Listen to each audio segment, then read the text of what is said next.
Has anyone lost a loved one in the past? It is hard for some families, and in some instances, some families can be torn apart.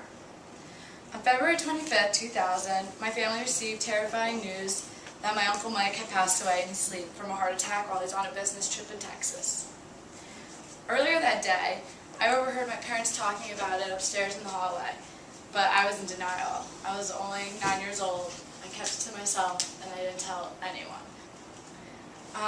My cousin's uncle from Michigan came down later that day to tell us that he passed away. My parents had told my cousins earlier that he was coming down because he got really sick and he needed to come pick them up so he could fly them to Texas with him. This was devastating to my family. My cousins had been staying with us for the week because my uncle and my aunt, who's my mom's sister, were divorced. And she was mentally unstable, so the court gave him custody of them. They refused to live with her, and she mentally abused them. So I remember sitting in my room, holding my sister, as my parents were downstairs, consoling my cousins, and my sister and I were so young, we didn't even know what to do. I was supporting my sister while I myself wanted to cry. That day, I lost someone I considered my second father. My dad lost his best friend, and my mom lost her family of 4. My parents were now the legal guardians of my 2 older female cousins. One was 17 and the other one was 12. So that day I would learn that my family will always be there for me no matter what circumstances. And it was the beginning of an experience that I would find out that no matter what happens, that family will always be there for you, especially your immediate family, and they will always be a priority in my life. It was tough living with my older cousins. My parents had to give them a lot of attention, and sometimes my sister and I felt that we were singled out, especially my parents would like to bring them out a lot, to shop, out to dinner or anything. They were older, so my mom could really connect with them differently than me and my sister were, not 8 and 9.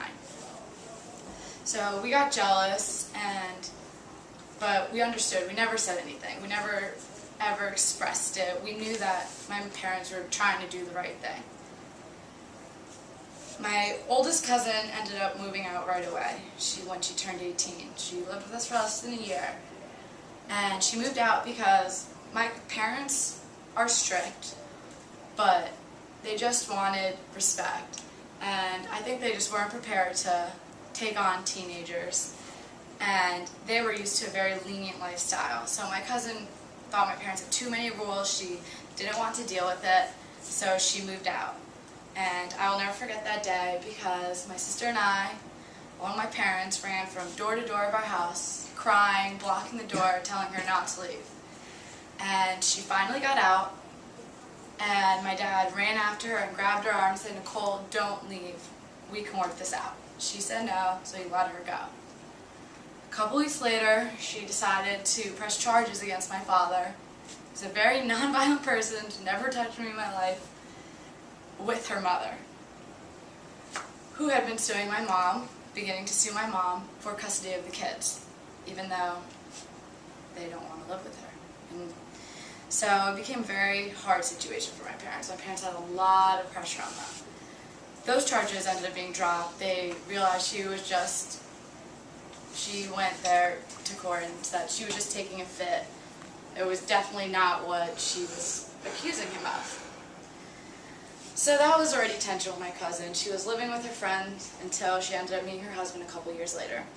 But in the meantime, my youngest cousin Ashley, who is 3 years older than me, had been living with us. She would bully my sister and I. She turned us against each other, and my mom really gave her a lot more attention than she would give my sister and I. And again, we understood where she was coming from. We knew she was trying to do the right thing, but to a point where I'm very strong and independent, and as I grew up with my cousin, always doing these things to hurt my sister and I became defensive So me and my mom started having a lot of tension. And then my cousin Ashley, who also had had a hard time with my strict parents, started trying to convince me that my parents were stealing money from her. And as I just thought about that, I was like, how could that be? She doesn't get that much money for Social Security, and my parents spend thousands and thousands of dollars on having her on one of the best club soccer teams, having her go shopping all the time. Meanwhile, Brittany and I didn't get new clothes. And then I really started having a lot of tension with my mom because I felt, wow, they have done so much hurt to you and Papa, who's my father, and you still don't yell at them the way you yell at us. You know, my parents would never yell at them. They couldn't, and they did a lot of bad things. Never coming home till 4 in the morning when they're younger than 18, and that didn't roll with my parents. I had a curfew until 1 a.m. since like now, and I'm 21. Now I can stay out a little later. So, growing up with my cousins was very tough. Ashley, my cousin, moved out when she was 17 also, and then started living with her mother because she wanted to go out and party. And that's when she attended Penn State. And she completely disconnected from my parents, but you know, they will always be there for them. And so my cousin Nicole got married, and then Ashley ended up moving in with her and her husband because she never liked living with the mother. She just wanted to have her freedom and just go out and do whatever she wanted. And then she realized how terrible. She remembered all those bad experiences with her mom. So that's when we started reconnecting again, all as a family. I attended Penn State when I was a freshman, and she was a senior. So I started connecting with Ashley again on another level. I was older, more mature. You know, I went through these things in my head, how I grew up, because they were there my whole adolescence. Ashley lived with us for about 5 years. My cousin ended up buying a house in Cranford, right next to Westfield, so my mom, you know, really stepped in and helped them. She had a baby, now she's 2. And that's when we started really reconnecting. And I knew that all that horrible things, those horrible things that happened in the past, are just a reflection of what they could have possibly been going through. They just lost their father. They barely have a mother. And honestly, most people who go through that could act out way worse. And there have been terrible stories. Kids running away. And I felt really strong, and I really found myself at Penn State. You know, reconnecting. I became best friends with my mom my sophomore year of college. We had never been close because I had always resented how she acted toward my cousins because they caused a lot of hurt to our family. But then I realized that no matter what, they were going through a terrible, terrible time, and they were teenagers. They were between 15 and 18 when they were acting out like this.